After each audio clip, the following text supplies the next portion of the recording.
Hi and welcome to Trending, brought to you by thedrum.co.uk and sponsored by PR and social media agency Oomph. Here's the news that's been trending this week.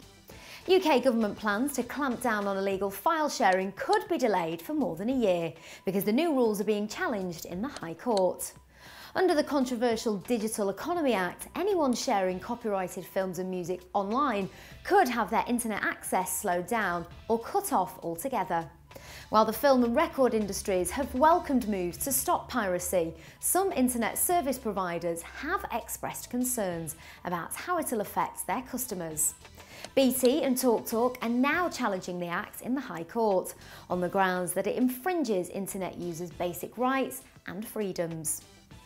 The majority of FTSE 100 companies are failing at social media and risk being overtaken by smaller and more agile companies. That's according to a new report. Radley Yielder's survey found that 60 of the FTSE 100 businesses still show no sign of social media on their corporate website. Only 29 have a main corporate page on Facebook and just 54 are on Twitter, but even these feeds are not always updated regularly. The report picked out major companies such as Cairn Energy, Associated British Foods and International Power as having low levels of social media engagement. Twitter turned 5 years old this week, but will it still be around in 5 years' time? And what will it look like?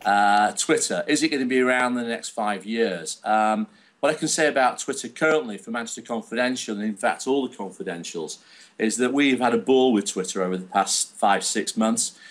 Since we took a young lady on to do the full Twitter piece for us, and we've also got Casey Gillespie, who's left Zinc magazine in New York to come and open London Confidential for us, which happens in a couple of weeks' time now.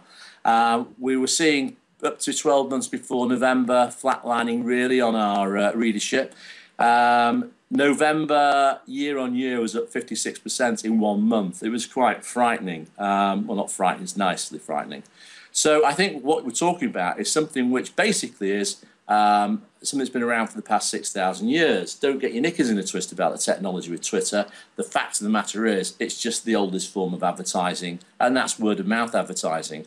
What Twitter does is it's like the water cooler effect on steroids. It works very, very well.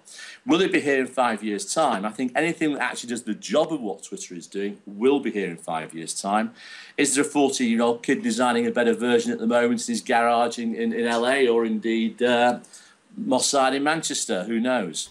The social media editor for BBC News is leaving the corporation to join Johnston Press. Alex Gubbe will take up the new position of Head of Digital Content in June. The publisher said he would have a central role in developing Johnston Press's online news platforms. And finally, savvy New York Times readers have already found ways to sneak through the paper's paywall, even though it hasn't gone up yet. From Monday, the paper will charge between $15 and $35 a month for readers to access an unlimited number of articles. But visitors coming to its stories after clicking links on Facebook and Twitter will be able to read for free. The New York Times has asked Twitter to close an account called Free NY Times, which would have pumped out free links to every single story in the paper. But US tech sites have already exposed more loopholes. You can read more about those loopholes and all our other stories on the Drum's website. Have a great week, and we'll see you again next Friday for more trending news.